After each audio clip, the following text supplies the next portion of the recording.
The following movie is rated PG-13.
That was bounded on 3 sides by impenetrable forests, and on the 4th by the steppe.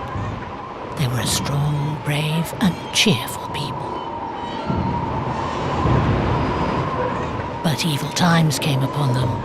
Other tribes came warring against them and drove them into the depths of the forest. The forest was dark and swampy, for it was very ancient, and the boughs of the trees were so closely interwoven that they shut out the view of the sky, and the sun's rays did all they could to pierce the thick foliage and reach the waters of the swamp. And wherever they reached those waters, poisonous vapors arose, and the people began to get sick and die. They had to get out of the forest, but there were only 2 ways. One was to go back over the road they'd come, but at the end of it, strong and vicious foes awaited them. The other was to push forward through the forest, but there they'd encounter the giant trees, whose mighty branches were closely entwined, and whose gnarled roots were sunk deep into the mire of the bogs. They were a brave people, and they would have fought to the death with those who had once defeated them, had they not feared being wiped out in the fight. They had their forefathers' behests to defend, and if they perished, their behests would perish with them. So they sat pondering their fate through the long nights, with the poisonous vapors rising around them, and the forest singing its mournful song. And the shadows of the fires leaped about them in a soundless dance, and it seemed as if it weren't mere shadows dancing, but the evil spirits of forest and bog celebrating their triumph.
Alexander Nesterov, a junior research assistant at the Pole 21 Polar Station, is due at coordinates 86 degrees 21 north, 74 degrees 57 east on the 27th of March 1981, where he will board the nuclear icebreaker North Wind.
How is it going? The cans are in place. No sign yet. Sit down. Warm up while it burns. I brought 2 more crates to dry.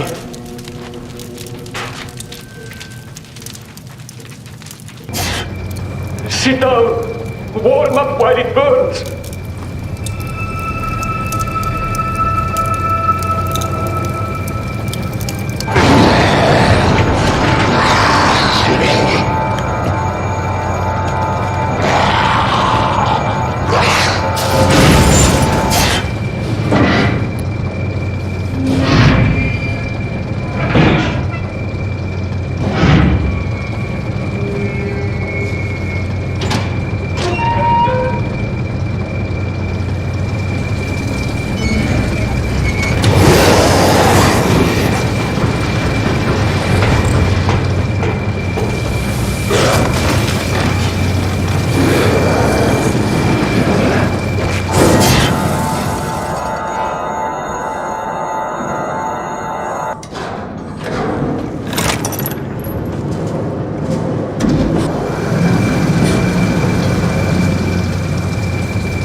Through the door and up the stairs, quickly! It won't hold much longer!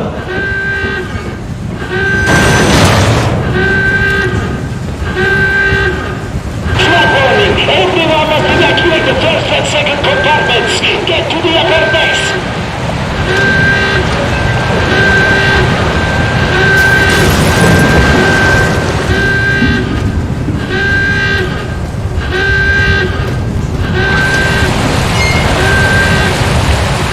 This way, quickly! I'll hold the door! Move it!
Captain, the rod shows formation of sea ice all along our course.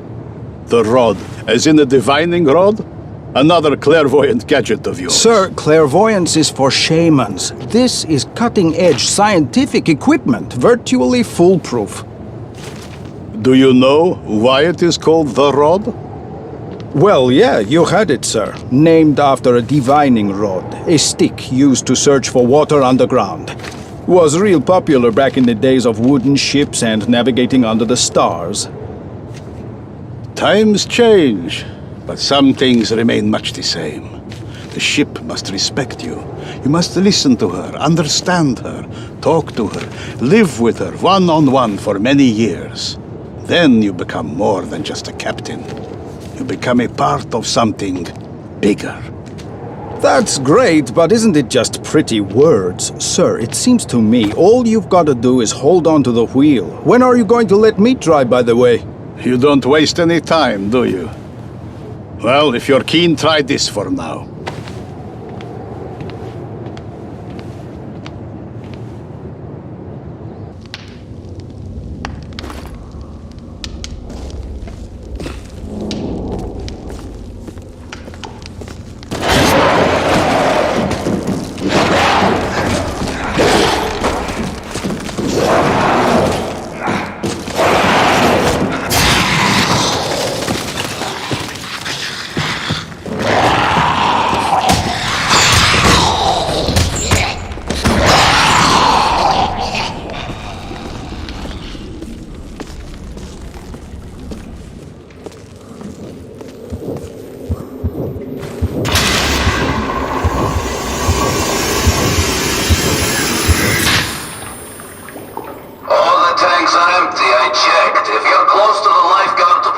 I've seen one out there in an uncovered boat.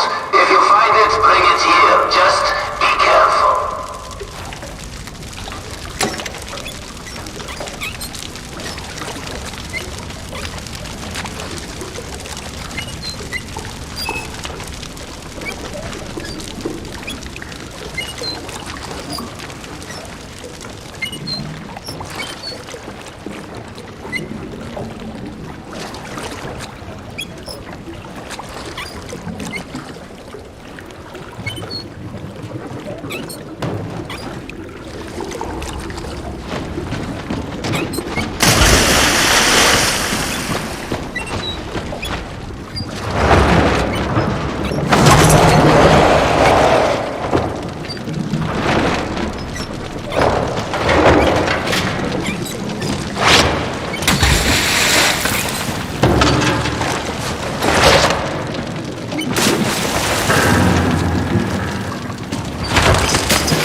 Danko was one of them, and he was young and handsome.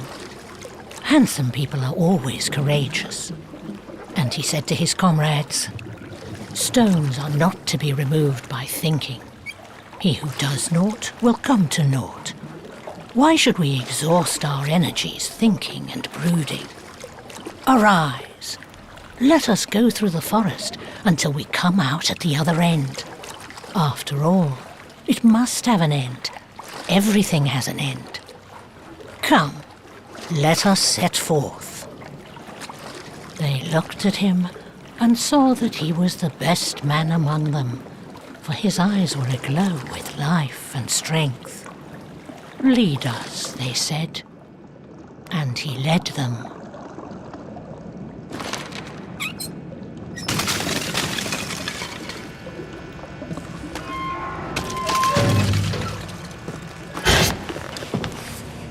Captain, a difficult stretch ahead. Should we go around?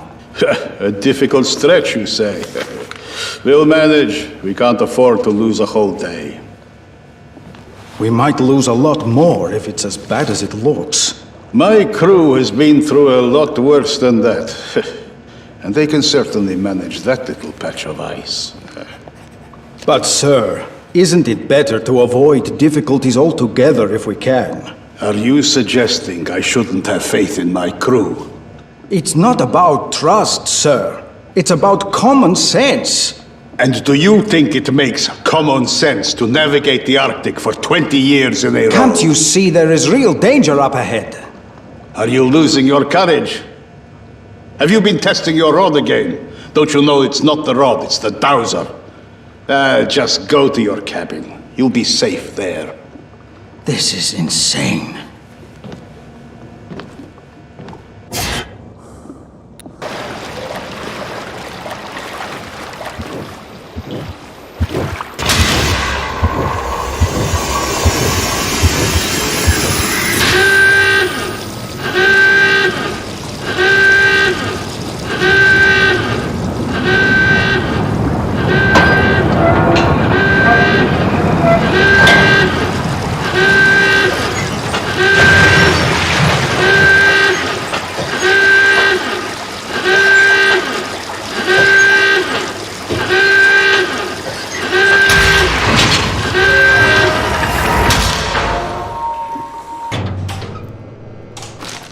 A divining rod.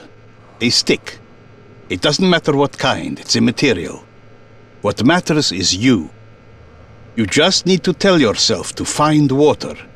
Send this thought to the rod, and that's it. It works best when you can wander around fields and forests by yourself, letting your senses take over. But when you're followed by a crowd, finding water can be difficult. For this reason, many expert dowsers search for water secretly, at odd hours, in order to get the privacy they need. Check it out!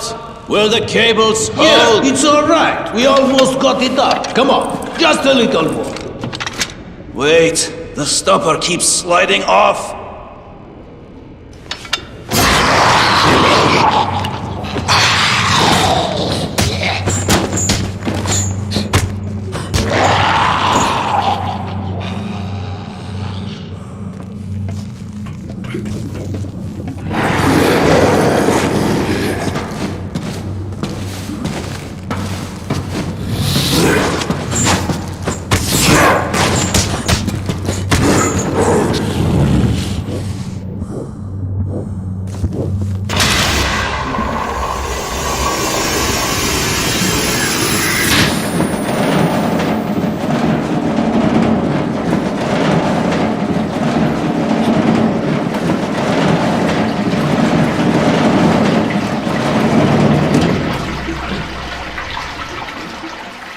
Damn it, this sucks. This one is empty as well. Everything I got out of the others I put into the diving suit. There is enough oxygen for about 5 minutes. All right, we've got what we've got. Hope it's enough.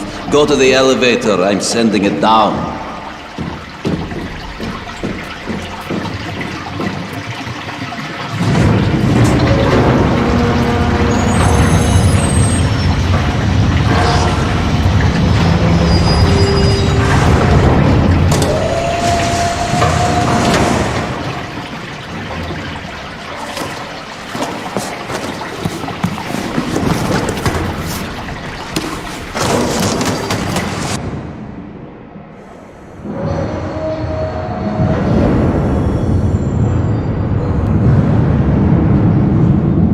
careful when getting out of the elevator. The water is real murky.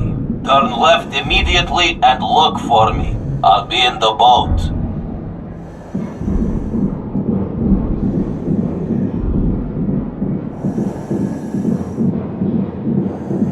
You were on the upper decks back then, and we're all down here. So we're just sitting here minding our own business, and then, holy, the water just, wham, came pouring in.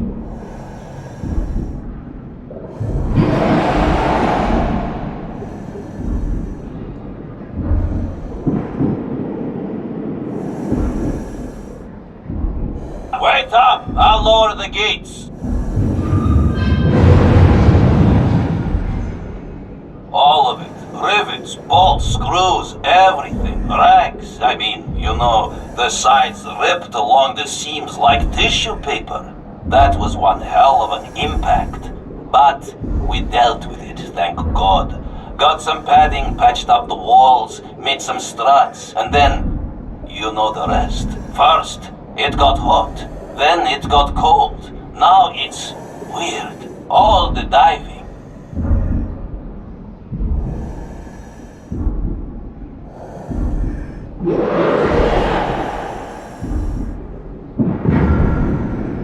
Hey, what's happening out there? Watch out!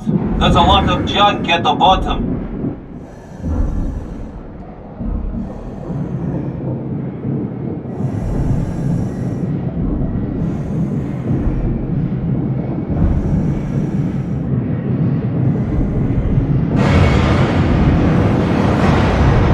Yo, come on! Watch out! It's barely holding together!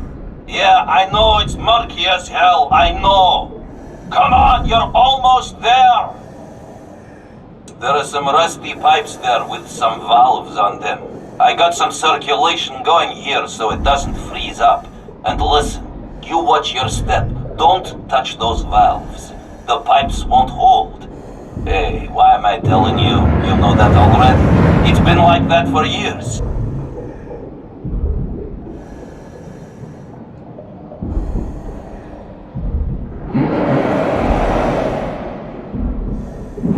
That's done it. The frigging pipes. That's it. Now, if we don't drain them, they'll all be frozen solid by tomorrow. Yeah, enough with the talking. You're almost there. Get through the gate. Come on.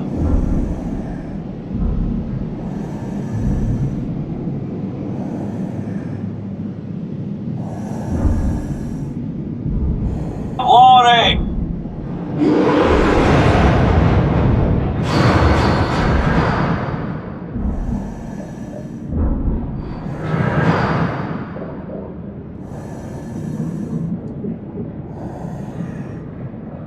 Go to the side and then make a right. I'll head to the winch. We'll go from there.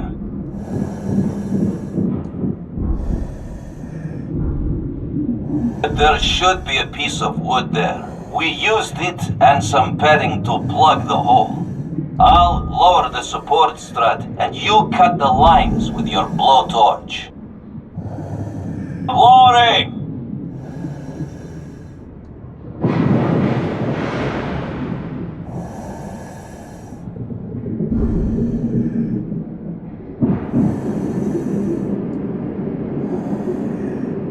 Cut the lines on both hooks on the sides.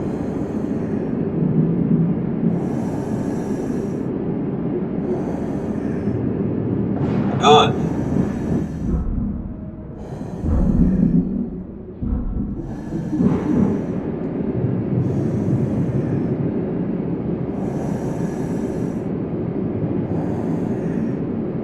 Okay, it's in place. I'm turning the engine on now. You watch the stopper.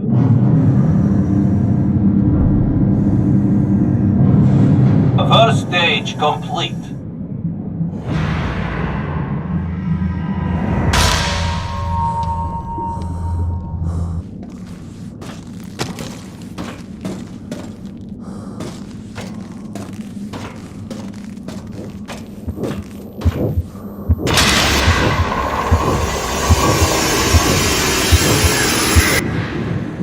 right. It's holding tight. Now, we just gotta turn on the pumps. They're straight ahead in the next section. Last time it wouldn't pump no matter what we did. There's gotta be a blockage somewhere. There's a broken pipe up here where some debris probably fell down. If something is blocking it down there, cut it with your blowtorch.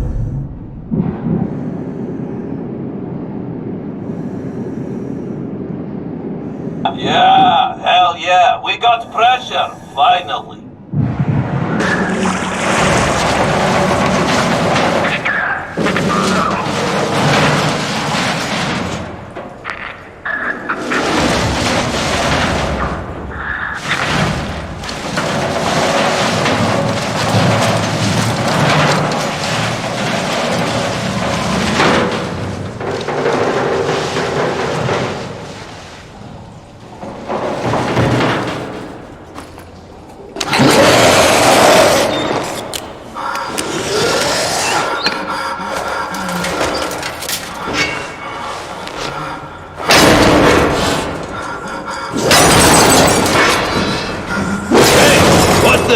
What are you doing?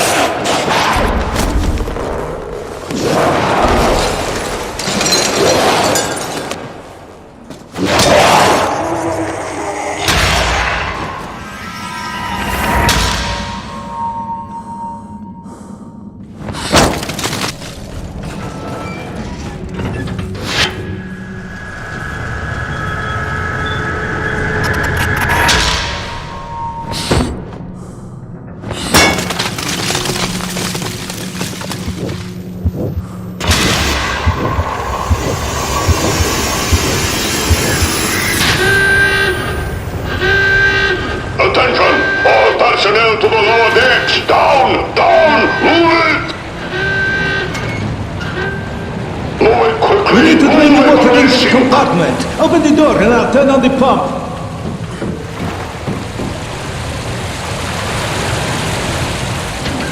Open it!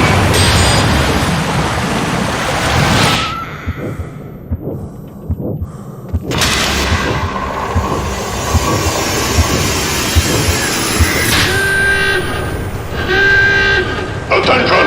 All personnel to the lower decks! Down! Down! Move it! We need to drain the water into the compartment. Move it Open the quickly. door and I'll Move turn it on the or we'll pump. sink.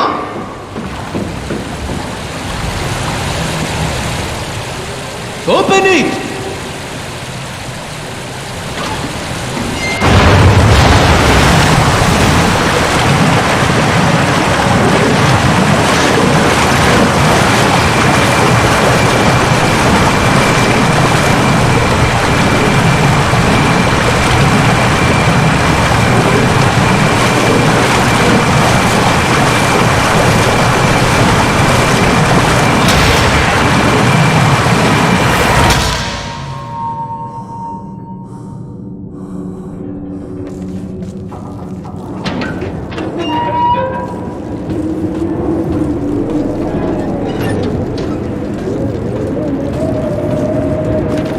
One day, a storm broke over the forest, and the trees whispered together menacingly. And instantly, it became as dark as if here were gathered all the nights that had passed since the forest was born. And the little people walked on under the big trees amid the roar of the storm.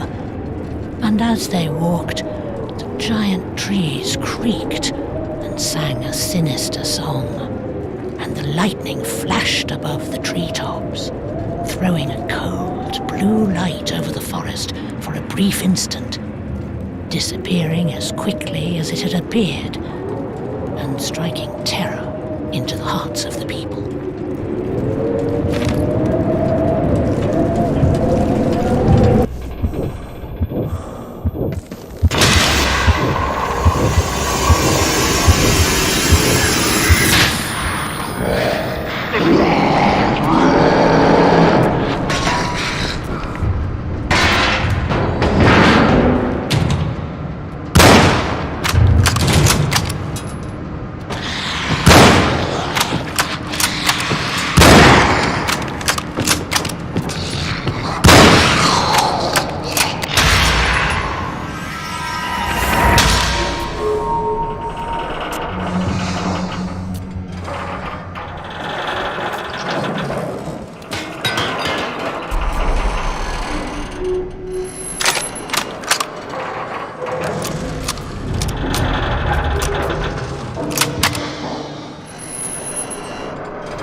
We had met before.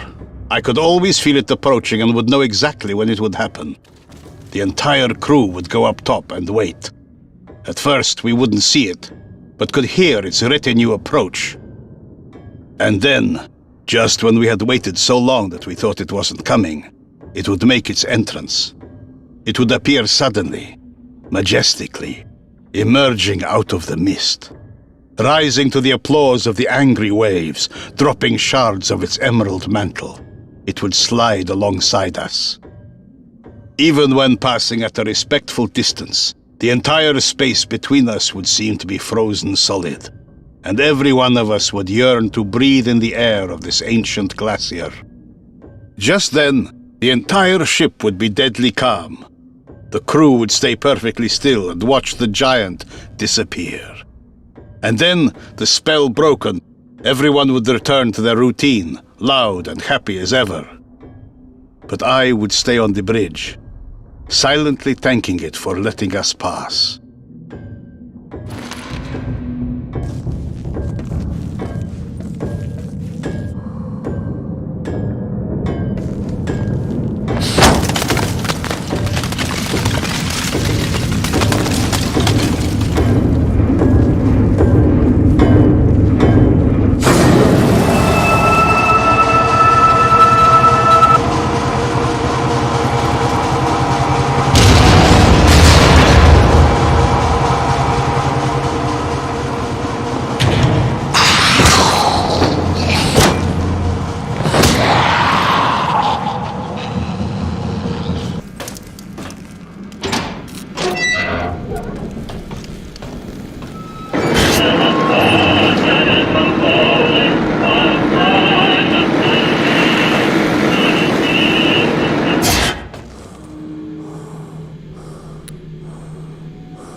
The nuclear icebreaker Northwind hit an iceberg at 2:16 a.m. on the 24th of March 1968.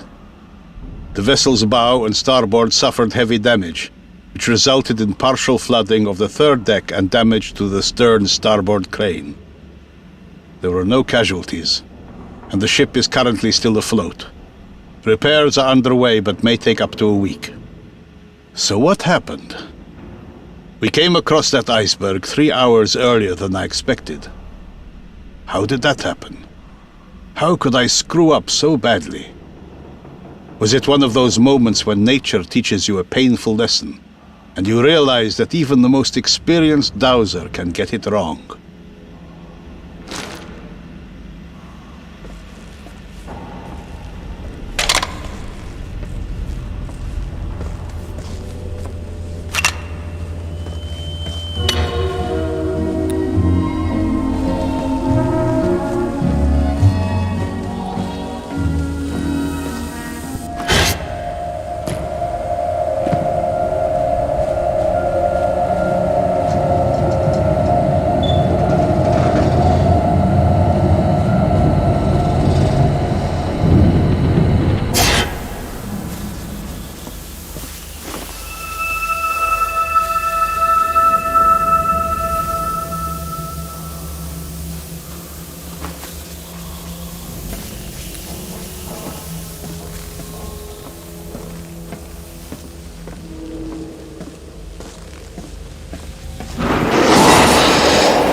To HQ, urgent. Considering the emergency, I feel that it is my duty as an officer to report that the wreck was a result of negligence and culpable inefficiency by the ship's captain. Breach of duty in the shape of ignoring ample warning from the collision warning equipment rod was the direct cause of the accident. My repeated appeals to the captain to deal with the threat were ignored. I further wish to inform you that the fact that the accident was not catastrophic was purely due to a set of lucky circumstances, especially considering the age and poor condition of the ship. I await further instructions.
He's gone berserk! Get his rifle before he kills us all!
Comrade officer, What is it? you have a reply from HQ. Really? That was fast.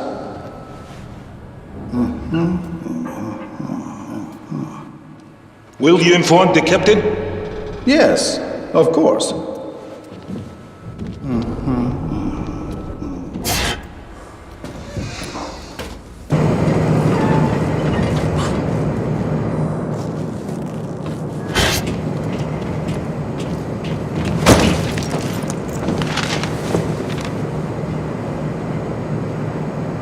On your way to the captain then? Yes, we just received this. A reply from HQ. Take it easy. The time is not right. We'll get to it, understand? If you have anything else, the captain is in the cargo bay. I see. I was heading there anyway.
Don't even think of going up.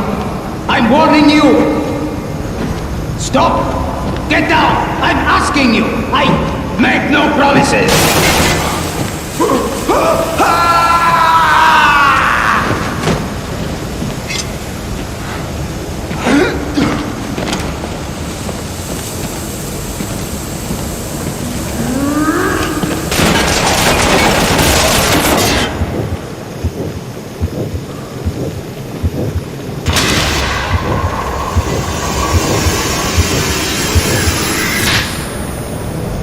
Don't even think of going up.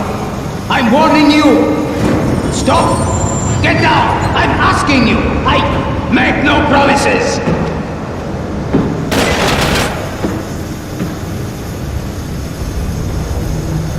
Get down, I said. Get down.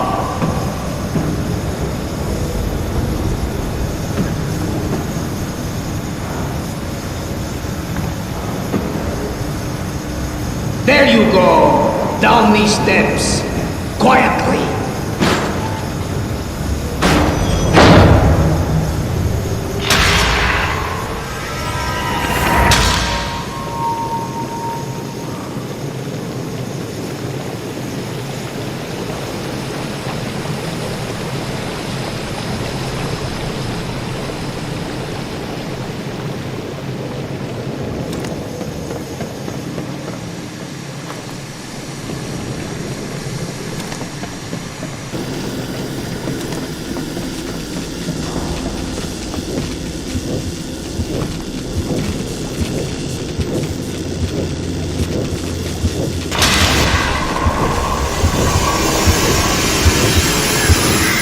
What are you doing? We're all going to die here. We'll freeze to death. And you only care for yourself? Let me believe. It's getting colder. 2 or 3 hours and the ship still hear me. What's wrong? There's enough room in the reactor for everyone. For everyone. Open up! Come on!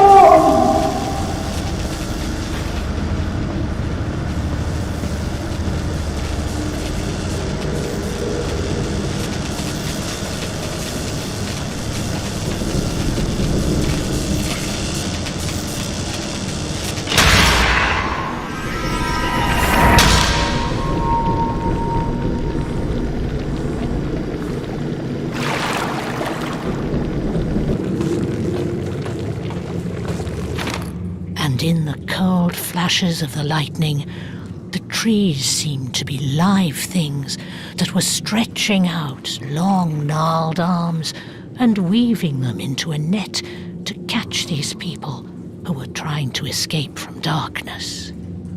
And something cold and dark and fearsome peered at them through the dark foliage.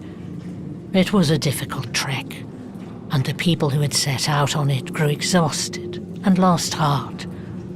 But they were ashamed to admit their weakness, and so they poured out their anger and resentment on Dunko, who was walking at their head. They began to accuse him of being incapable of leading them.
Sir, I'm preparing a detailed report on the repairs. Would you say a week to get it all done? Go to the lower decks and you can see for yourself. They will explain to you that the repair time depends very much on the abilities of our crew members. As well as the abilities of the captain to perform his duties, like getting the ship to its destination while keeping the cargo and crew safe. So, why don't you get to it, sir? Because the recent chain of events, how do I say it, cast a shadow over your competence. Now listen here. Let me explain something to you. I am in command of this vessel until either I or my ship ceases to exist. This is not your ship, sir. You are a member of its large crew tasked with a certain role, and in regards to its future, that might be decided sooner than you think. Are you threatening me? Here's a message from HQ for a start.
Go to the cabin and send up the crane. Let's try it again!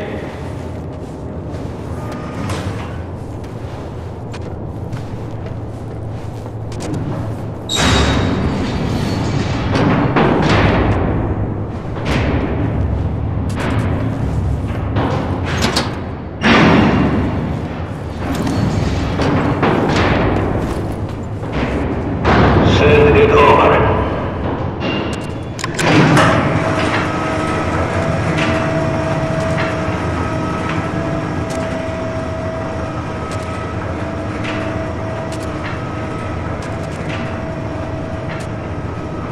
Roll is done.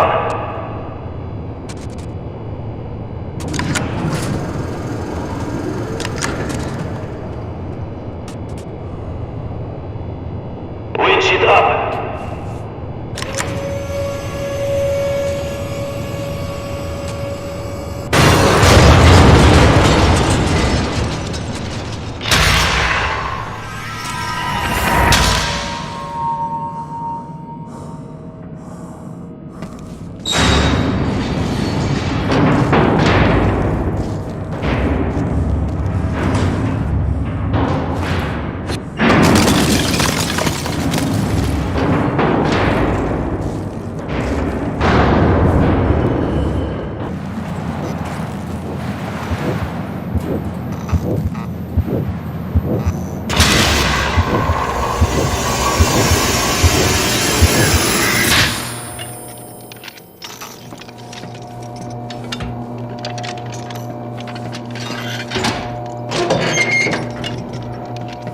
Oh, it's good to have you back in time. I have prepared everything, but you need to double-check it. Hurry up! The captain is on his way here with another problem. Unsolvable again. He runs to me, and I console him. Like a child, really. It must be his age. Now, back to our business, which is at least solvable. Head to the platform. I've taken care of the rods. More instructions will follow once you get there.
It's in place.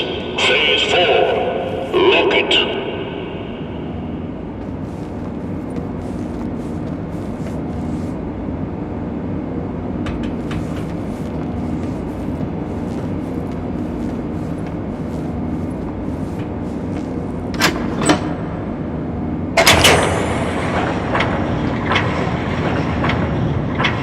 All set. Exit the replacement protocol and get back here.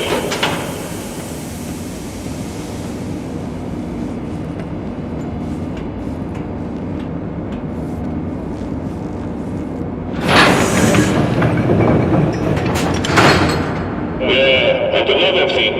I hope you haven't forgotten. You can't go back the way you came until the pressure drops, right? Return via the upper balcony.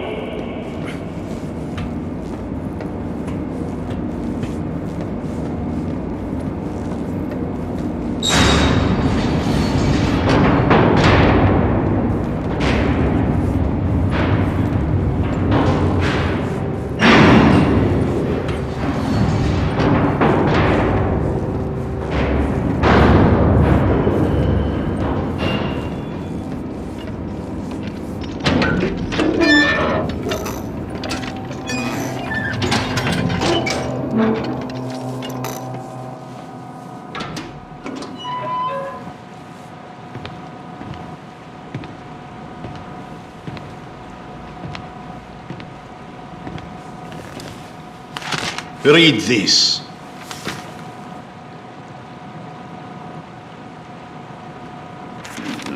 You know, I'm very glad. No, really? What did you expect? You're a pain in the neck. Both of you. Yes, you and your sorry excuse for a ship. I'm so tired. Look, you're a big boy now. You can't play around forever. And I can't help you this time. Now go, please. Go. Quit trying. Everyone has had it with you. No one wants you here. So there. He's been asking for it anyway. Just can't take it anymore.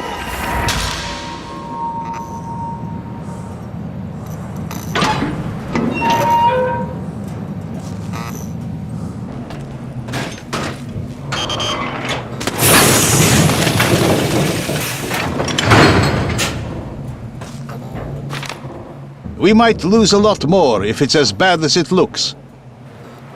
Bad for whom? For the crew? Where every member seems to think that navigating the North Pole is like a trip to the shops? In this place, the wind howls like a pack of wild beasts bellowing, "Go forth and behold." The beast leads you into the frozen hell. In you go. Eyes wide open while the cold spreads down your throat and into your gut, where it forms a ball of ice. This is the North Pole's welcome. No marching band, no flags, no speeches. Instead, it shatters all your illusions, and suddenly, all the routine comforts of Mother Earth seem alien, half forgotten, like something in a dream. Only if this has happened to you can you truly understand the North Pole. And it will stay with you forever.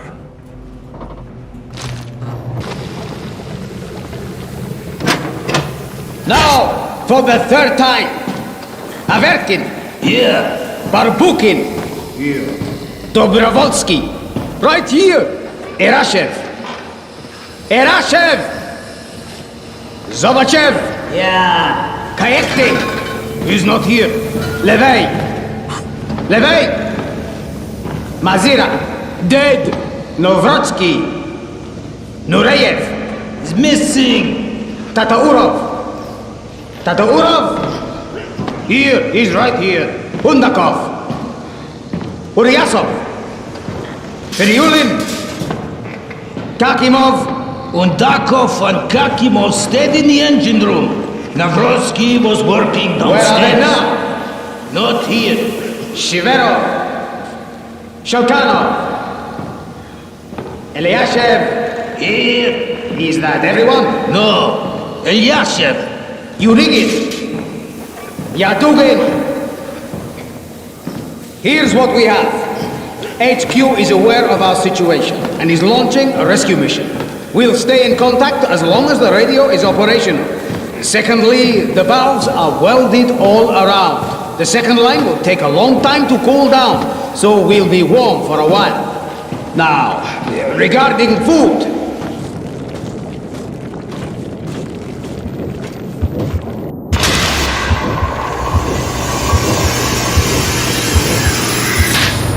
the engine turbo is stuck! Come on, back! Emergency! I will have you court-martialed! Poor star!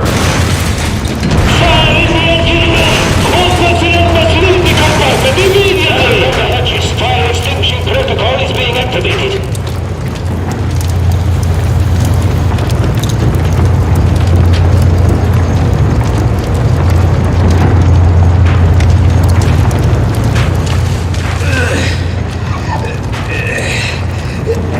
I'm closing the valve of the third turbine. Put the extinguishers on manual.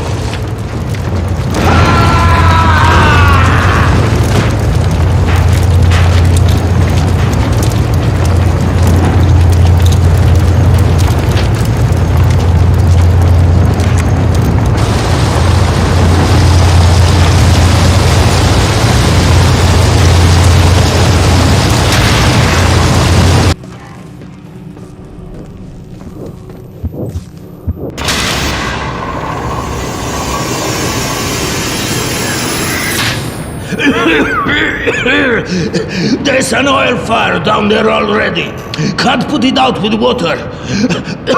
We need to turn on the inhibitor, but it's leaking. You know why? We need a valve adapter like this one, except in one piece. I think we can make one though, quickly. Go look for metal bars there, in the corner.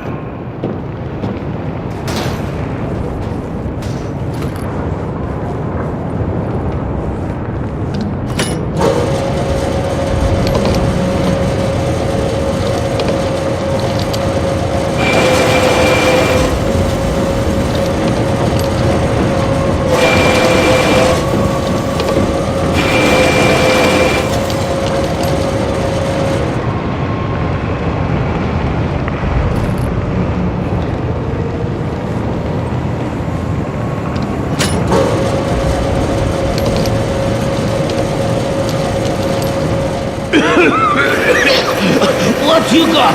Hurry up or we'll all suffocate.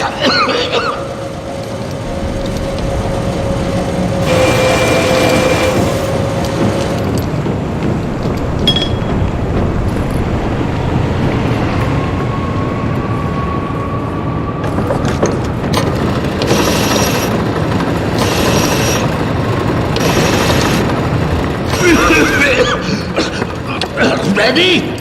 Wake up and give it to me. I'll finish it myself.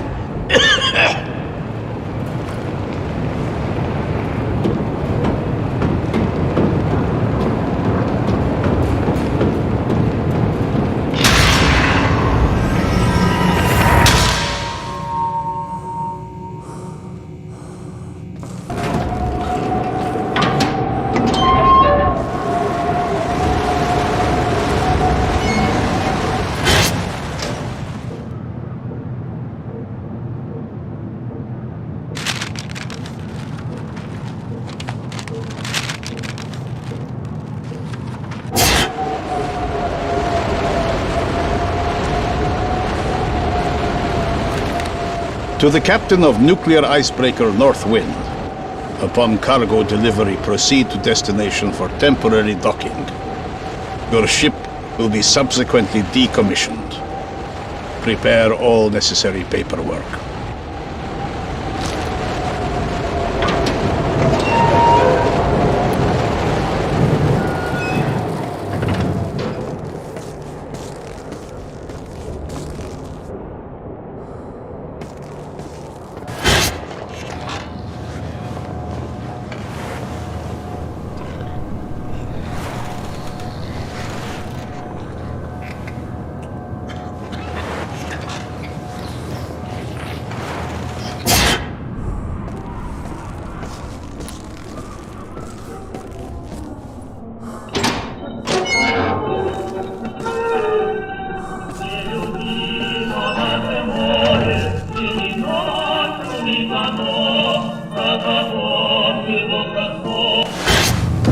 Ahead flank.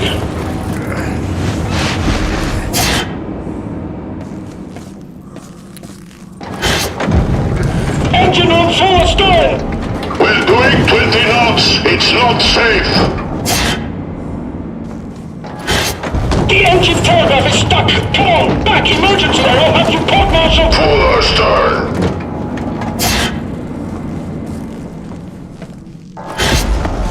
Fire in the engine room.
Where are you? Hold up. To the sick bay. The sick bay. The sick bay is overcrowded. To the hallway, then along the walls, quickly.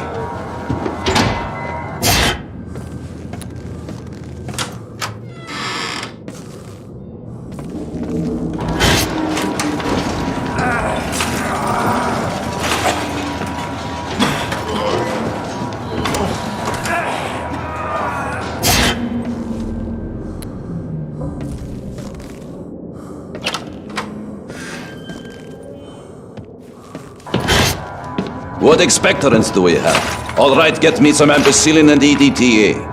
How much? Whatever we've got, we might just need all of it.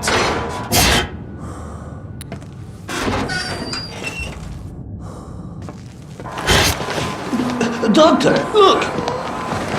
Rinse the eyes, mouth, and nose with water. Remove his clothes. Pump his stomach before he hemorrhages.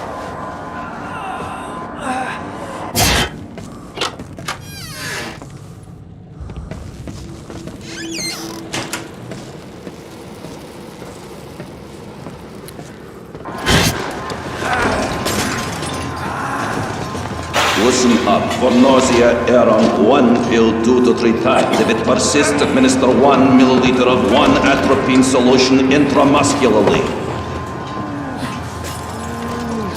If you cannot stop vomiting, use 50 milliliters of 10% sodium chloride intravenously. Don't give them anything to eat or drink.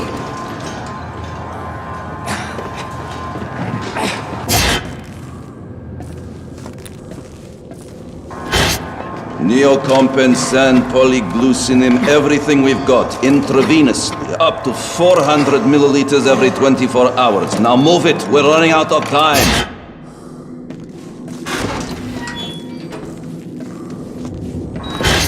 Doctor, he collapsed!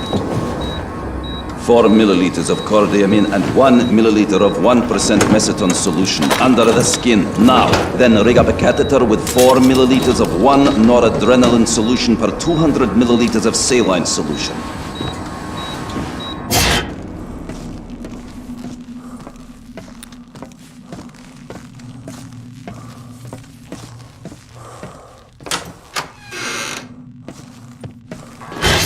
Doctor, will you look at this one? Look at what? I can see it already. They are to the bone, almost glowing. Go check the pulse. I don't know, just makes no sense.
travels. Another day well spent? An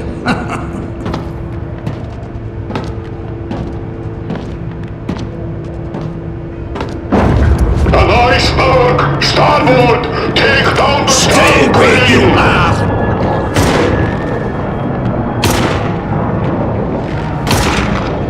Take down the stern crane! Now!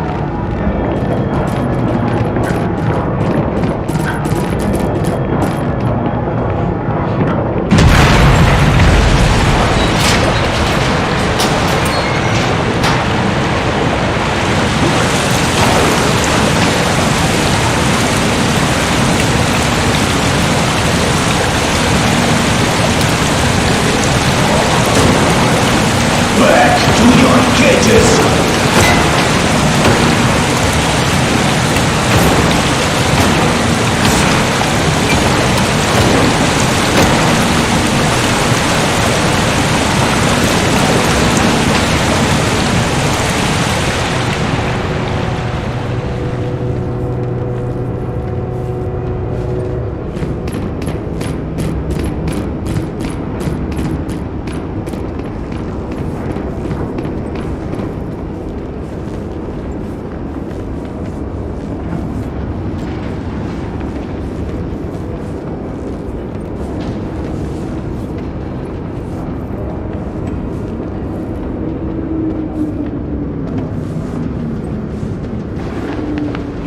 And where do you think you are going? To freedom. Are you indeed of those who have the right to cast off the yoke? There are many a slave who has lost all their value after becoming free.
Fear was born in their hearts, binding their strong arms.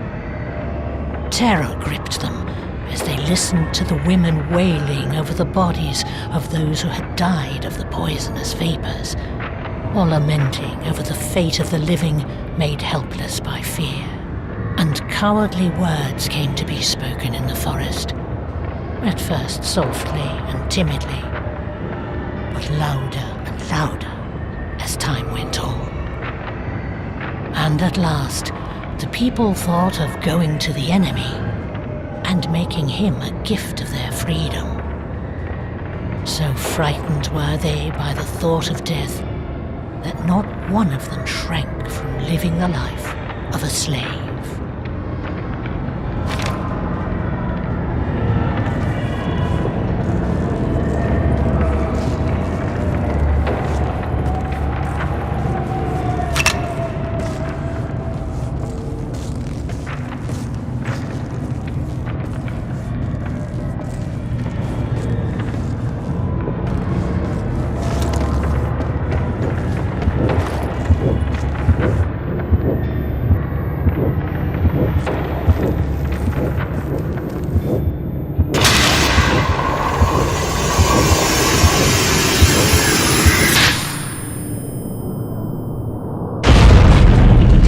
Turn on the battery!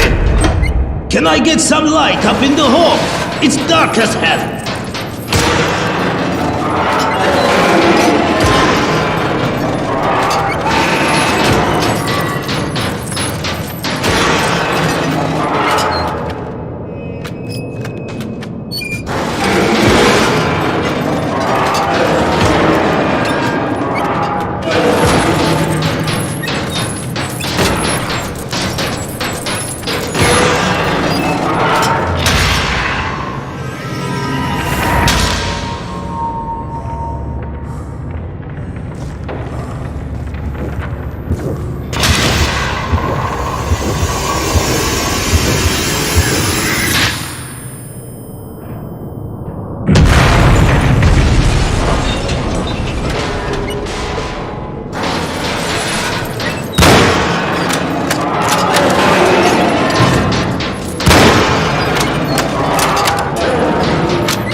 Nordstrom, aren't you happy with your freedom?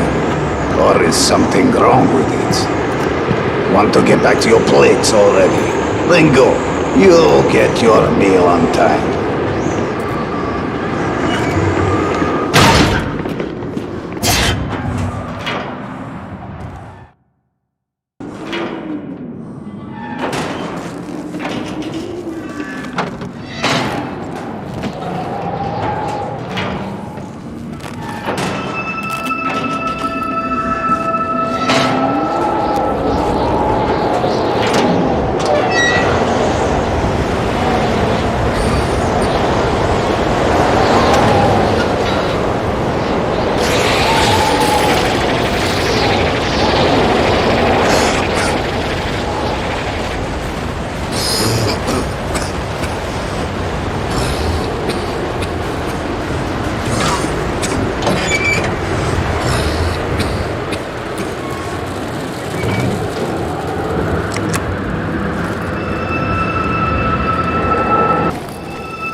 Lift off!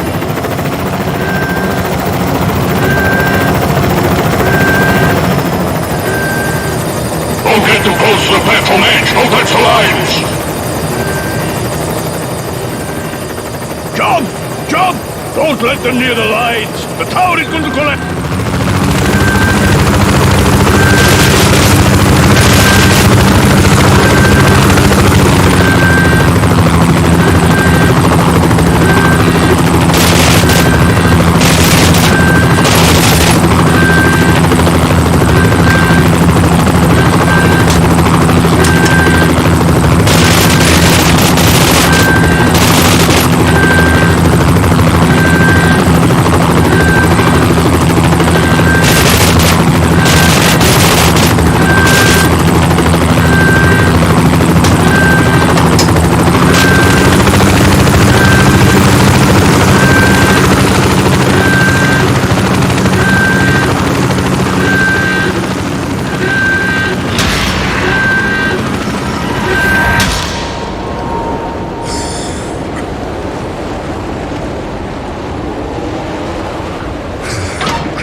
They came to a halt, and, tired and angry, they began to upbraid him there in the quivering darkness, amid the triumphant roar of the storm. You are a despicable and evil creature who has brought us to grief, they said. You have exhausted us by leading us here, and for that you shall die. You said lead us, and I led you, cried out Danko, turning to face them. I have the courage to lead you, and that is why I undertook to do so. But you? What have you done to help yourselves?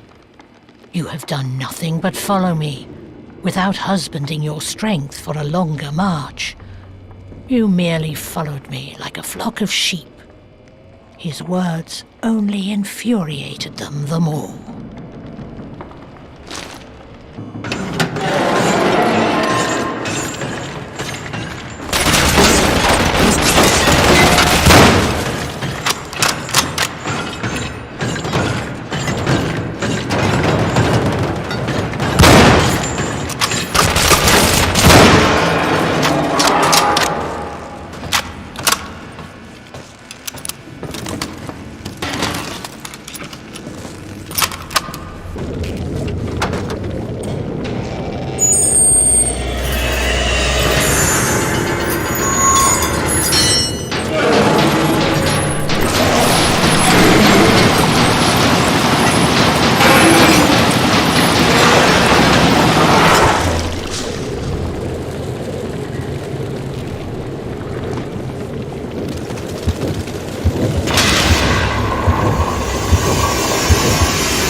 You shall die! You shall die!" they shrieked.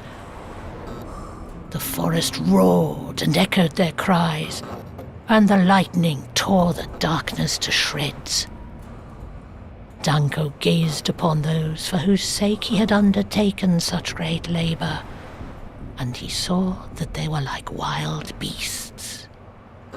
Many people were pressing about him, but he could detect no signs of humanity in their faces, and he knew that he could expect no mercy from them.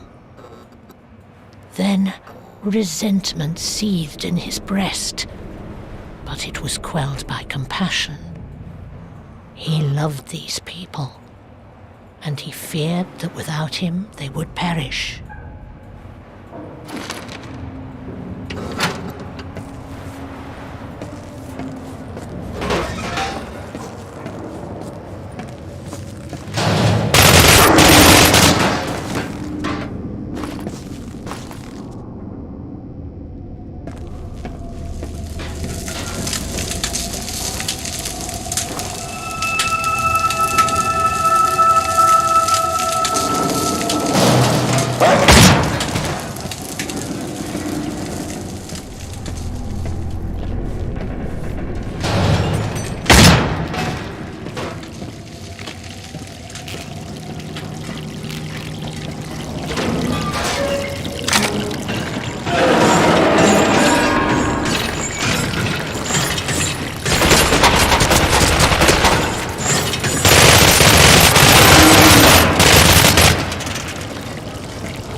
It's been 2 weeks, and the ship is dead in the water. Why won't this iceberg let us go? These thoughts have haunted me during the long nights as I listen to the mournful sounds of the glacier. Nothing exhausts the mind quite so much as dark thoughts. And so I was exhausted, but I finally understood. We had all stayed in our cabins. No one came out to greet it. We were all convinced we were going to get through. We disrespected it. We had no fear. And so the thin layer of our human knowledge cracked under the weight of nature.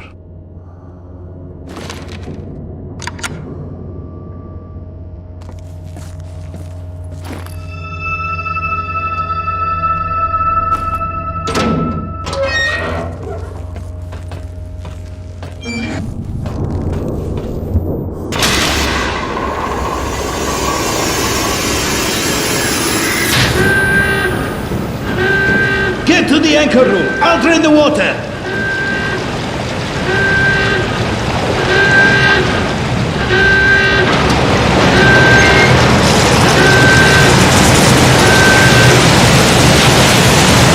What are you doing here? Get to the anchor room now! Where have you been? We need to cast both anchors simultaneously. Get to the other winch and wait for my command. Ready? Go! Turn!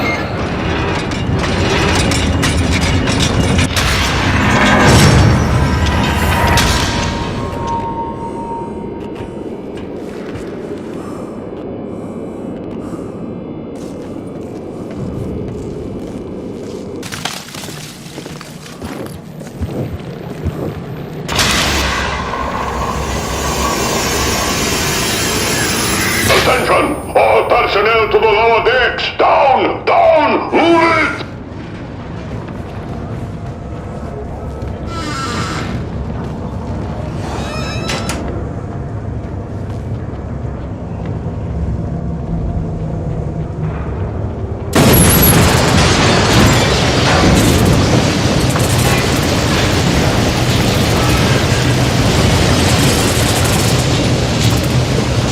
Move it quickly! Move!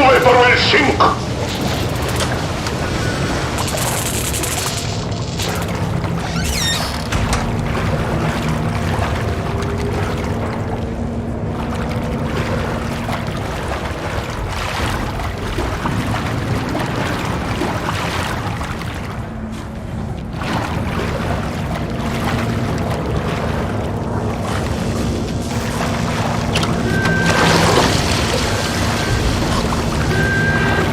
Breaching all our decks! The fire bulkhead! Get wooden struts and pumps!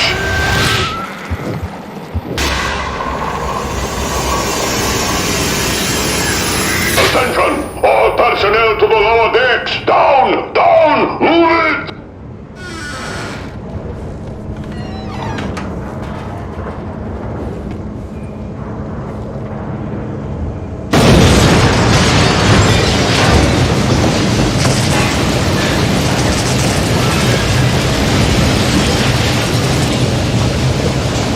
Move it quickly! Move it or we'll sink!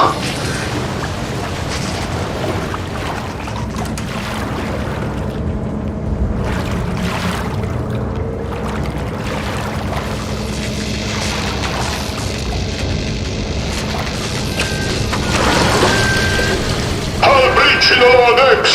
The fire bulkhead! Get wooden struts and pumps!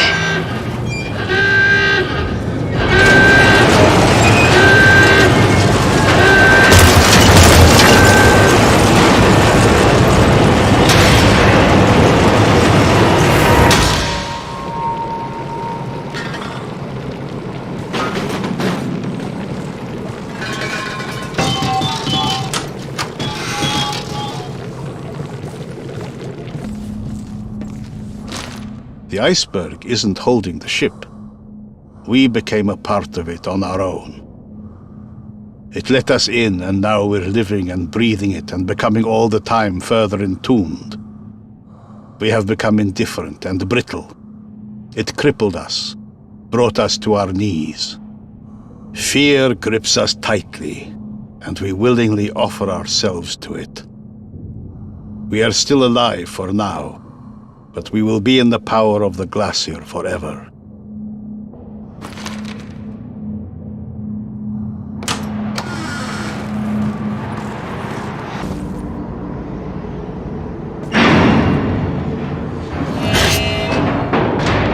Reactor shielding initiated. Can't we stop it? Do something! Calm down. There's no need to rush anymore. It'll start soon. How much longer? Don't know. This is an automated process. We need to get out of here. And go where? What about the crew? The crew will manage. Get the helicopter ready. Without the captain's permission, I can't do that, I'll sir. help you. We'll all do it together. I'll meet you up top in 10 minutes.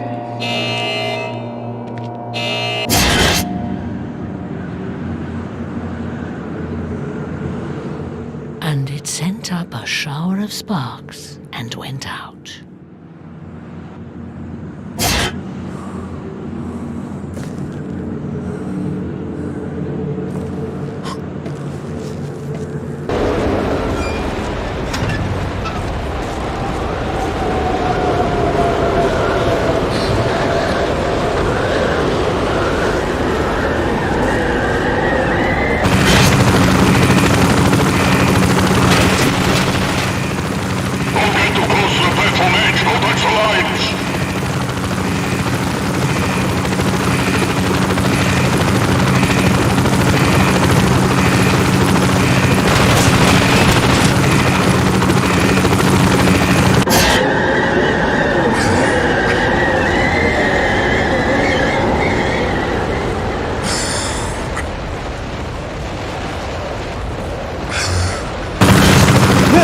Hey, wait!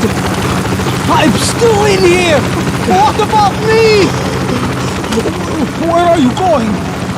I'm still... I'll be right! 1 second!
Once, during another endless stop, I was woken by a loud noise.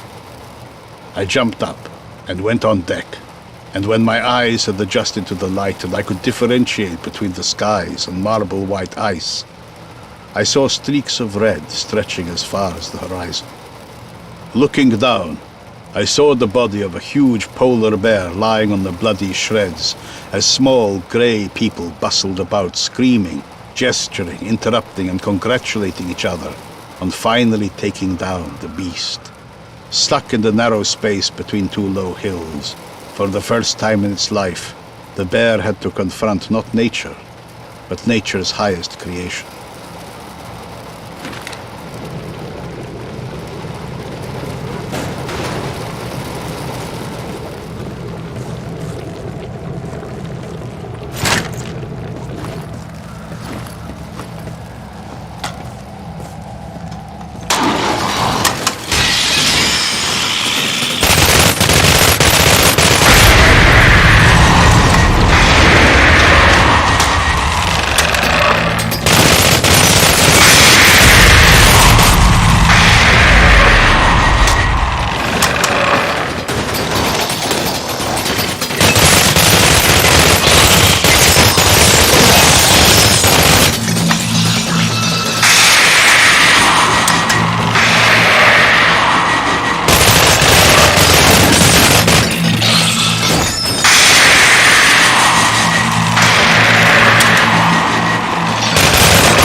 Suddenly, this made me look at myself, and I saw that I was no better than them. How could I hope to change the world if I didn't start with myself? If I had to change at least one man, let it be me.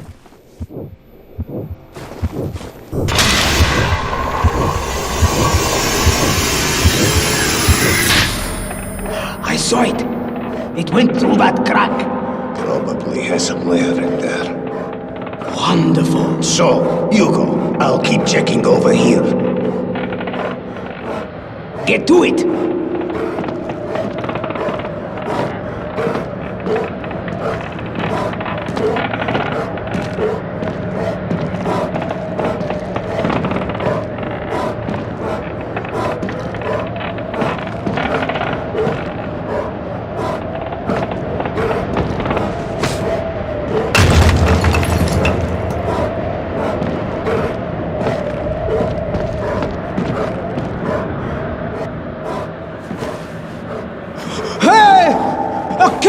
Down here! Do you hear? Hello? I'm buried in here! Hey! Call the others! I can't get out by myself! The damn thing caved in on me! I cannot get out by myself! Hello! Help! Help me! Hey! A cave-in down here! Do you hear? Hello? I'm buried in here! Hey! Call the others! I can't get out by myself!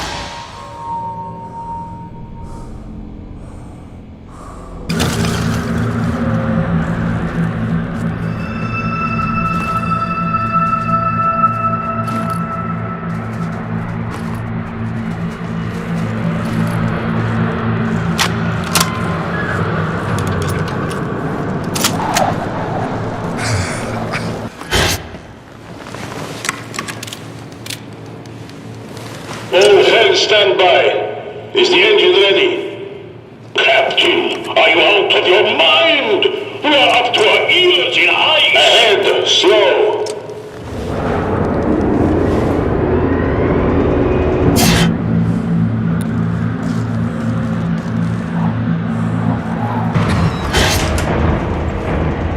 Engine room, ahead, standard.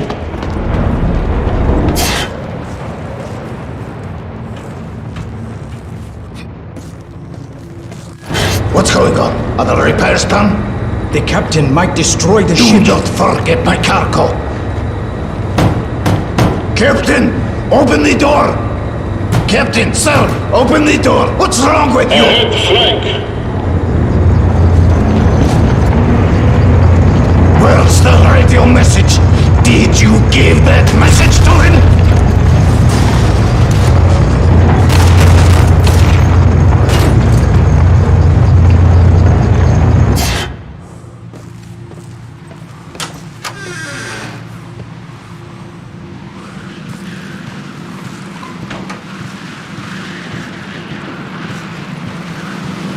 Captain, sir, open the door. What's wrong with you?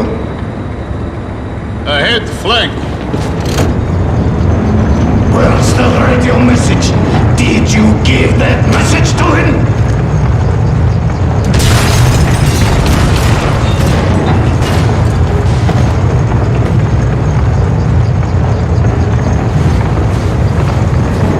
What's the matter?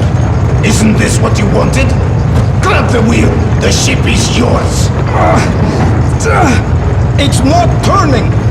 The control lever is stuck! I can't move it! Help me! The telegraph is stuck! Engine room full astern! We're doing 20 knots. It's not safe. Come on! Back! Emergency or I'll have you court-martialed! Full astern. Fire in the engine room. Reactor shielding initiated. Can't we stop it? Do something! Calm down. There's no need to rush anymore. It'll start soon. How much longer? Don't know. This is an automated process. We need to get out of here. And go where? What about the crew? The crew will manage. Get the helicopter ready! Without the captain's permission, I can't do that, sir. I'll help you. We'll all do it together. I'll meet you up top in 10 minutes. Cast thy bread upon the waters, for thou shalt find it after many days. Wait, he's saying something. No, I can't hear anything.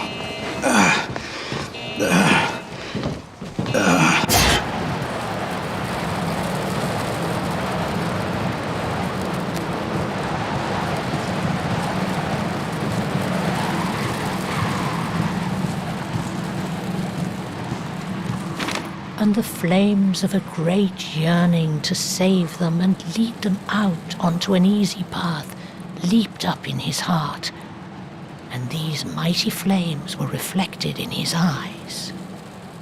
And seeing this, the people thought he was enraged. They thought that was why his eyes flashed so. And they instantly grew wary, like wolves, expecting him to throw himself against them. And they drew closer about him that they might seize him and kill him.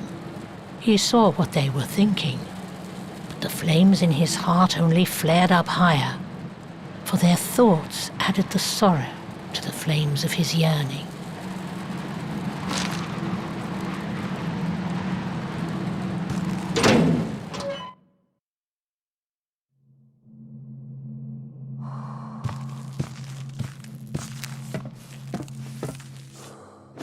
Remember also thy Creator in the days of thy youth, before the evil days come, and the years draw nigh, when thou shalt say, I have no pleasure in them.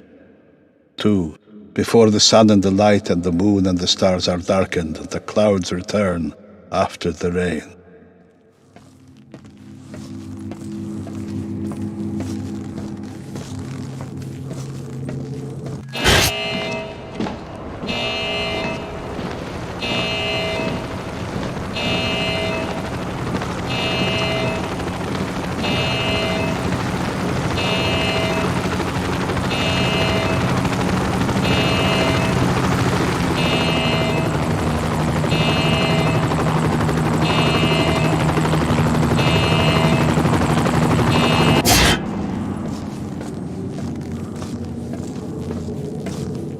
In the day when the keepers of the house shall tremble, and the strong men shall bow down, and the grinders cease because they are few, and those who look out of the windows shall be darkened. And the doors shall be shut in the street, when the sound of the grinding is low, and one shall rise to the song of a bird, and all the daughters of music shall be brought low.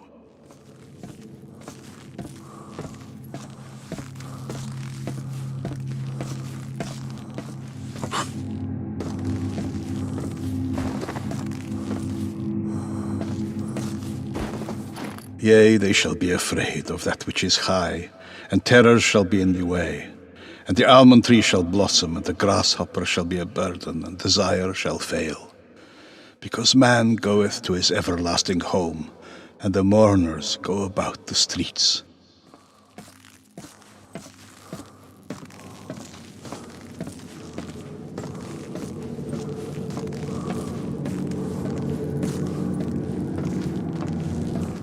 The silver cord is loosed, or the golden bowl is broken, or the pitcher is broken at the fountain, or the wheel broken at the cistern.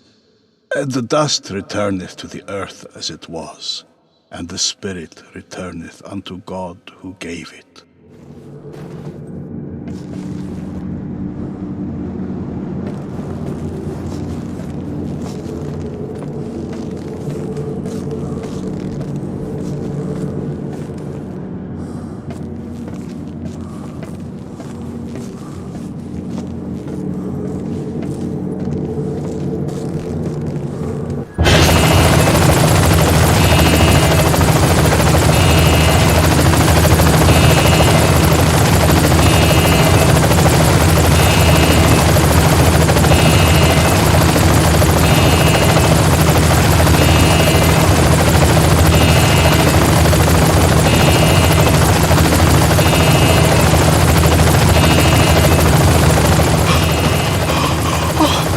What about me?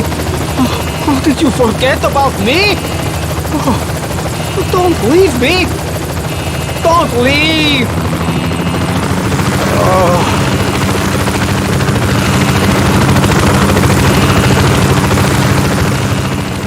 And the forest went on singing its mournful song, and the thunder crashed, and the rain poured down. "What else can I do to save these people?" cried out Danko above the thunder.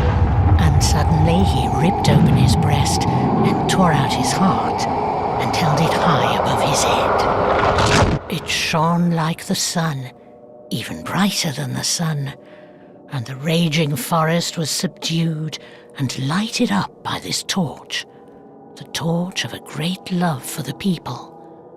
And the darkness retreated before it and plunged, quivering, into a yawning bog in the depths of the forest. And in their astonishment, the people were as if turned to stone. The brave Danko cast his eye over the endless steppe, cast a joyful eye over this land of freedom, and gave a proud laugh, and then he fell down and died. And his followers were so full of joy and hope that they did not notice he had died, and that his brave heart was still flaming beside his dead body. But one timid creature noticed it, and fearing he knew not what, stamped on the flaming heart, and it sent up a shower of sparks and went out.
They'll get you sooner or later.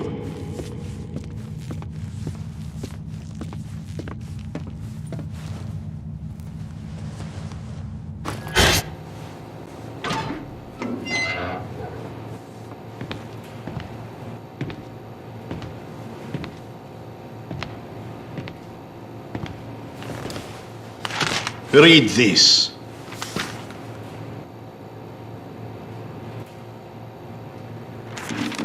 You know, I'm very glad. No, really? What did you expect? You're a pain in the neck. Both of you. Yes, you and your sorry excuse for a ship. I'm so tired. Look, you're a big boy now. You can't play around forever. And I can't help you this time. Now go, please. Go. Quit trying. Everyone has had it with you. No one wants you here. So there. He's been asking for it anyway.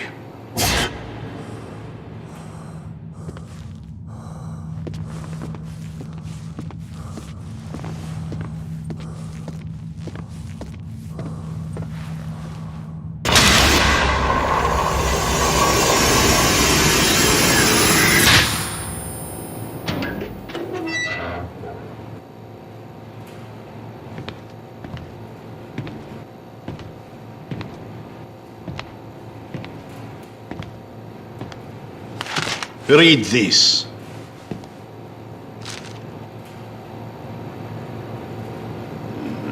You know, I'm very glad. No, really? What did you expect?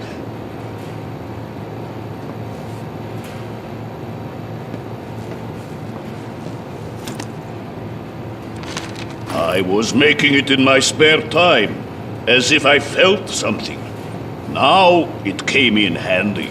Here, take it. We'll send it to HQ. Let them disassemble it.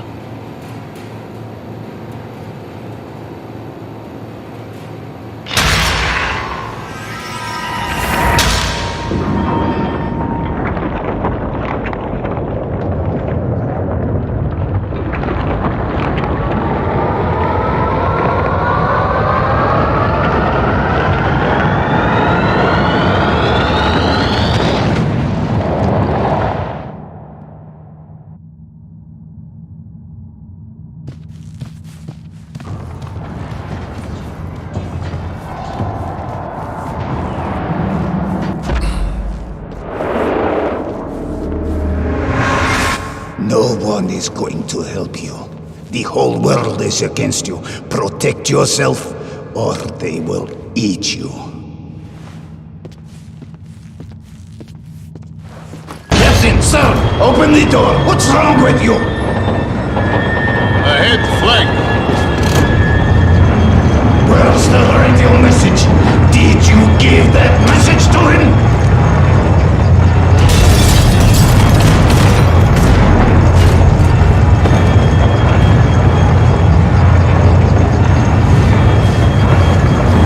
What's the matter?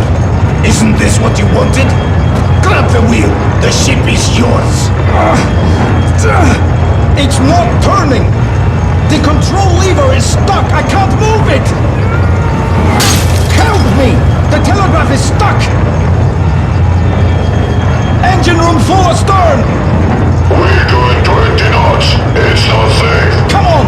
Back! Emergency or I'll have you court-martialed! Full astern. Fire in the engine room!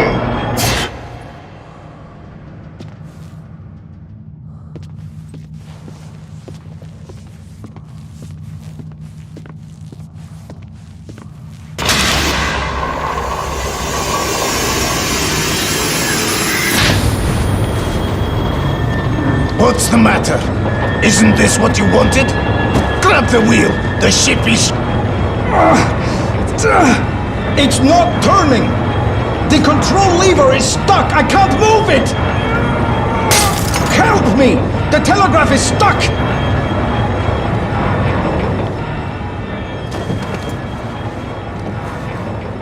For if one falls, another will lift up his fellow. But woe to him that is alone when he falleth, and hath not another to lift him up. Hold on, Captain. I will beg HQ on my knees for this ship. Just you hang on. We are getting out! Out! Open water! We've made it! We're underway!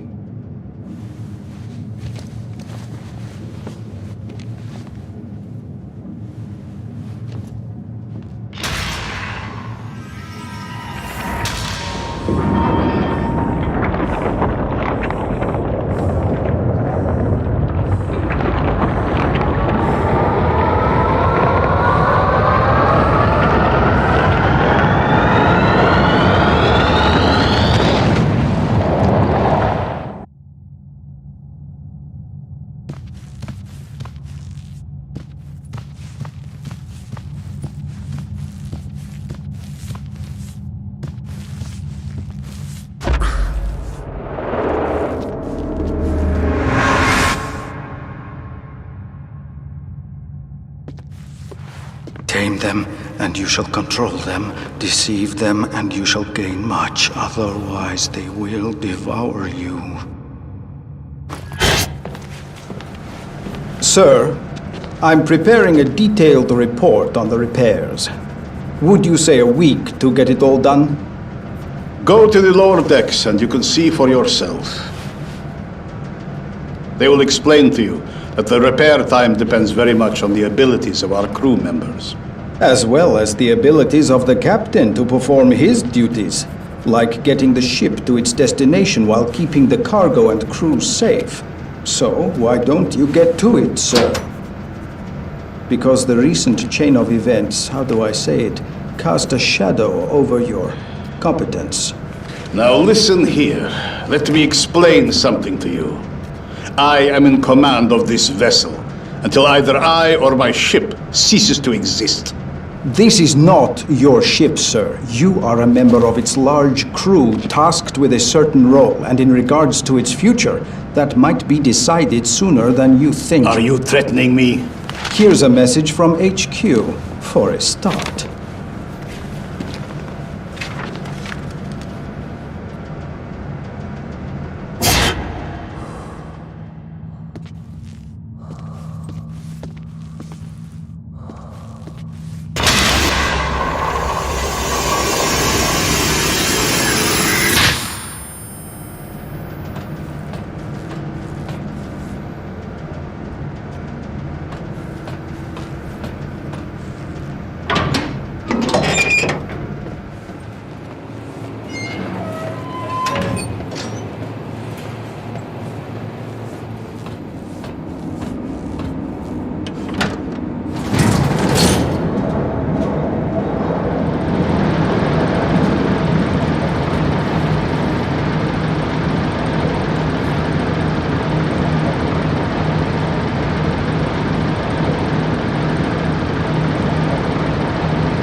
Hey, look who's finally decided to grace our presence. What an honor. Would you be so kind as to help us? We're unworthy, of course, but we're so lonely. There, take the thing. It's not scientific, you know, but at least it works.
I'm the captain of the North Wind nuclear icebreaker. Welcome. You're lucky. The ice is rather thin here. You could have easily gone under. Well, now, no time to lose. Let's head for the ship. We have some rough times ahead. And let us send your wonderful dogs back. Unlike us, they always find their way home.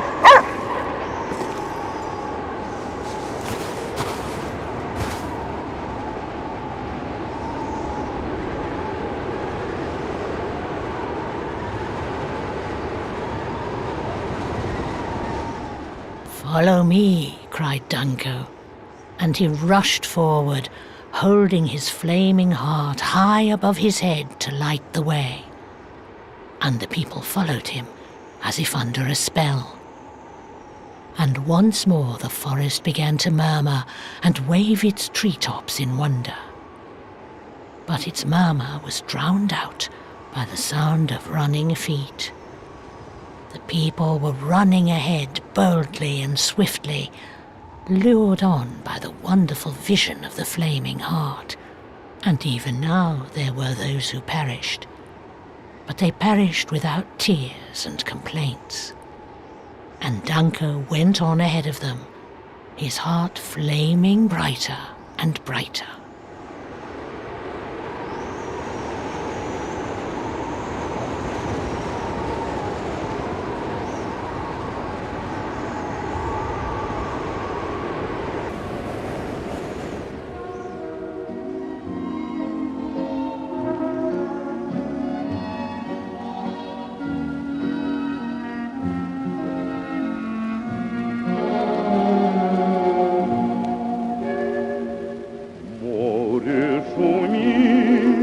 грозной волной. Чайка летит рядом со мной. Что ж вы, друзья, приуныли? Песни морские забыли. Я вам песню спою, песню старенькую. Нам ее пели у колыбели, баюшки поют.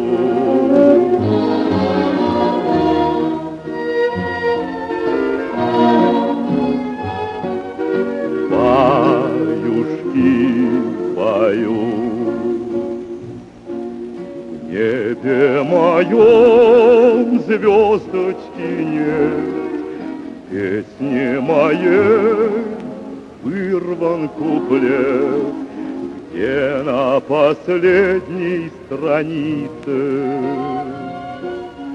и о любви говорится.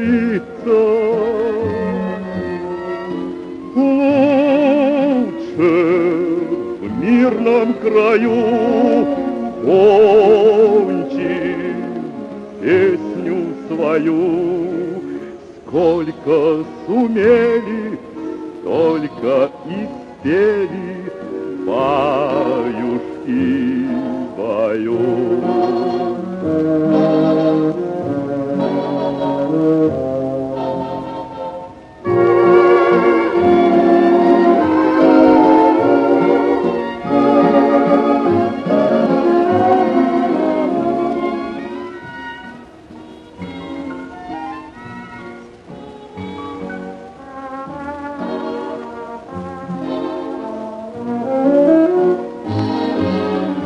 Сколько сумели, столько и спели.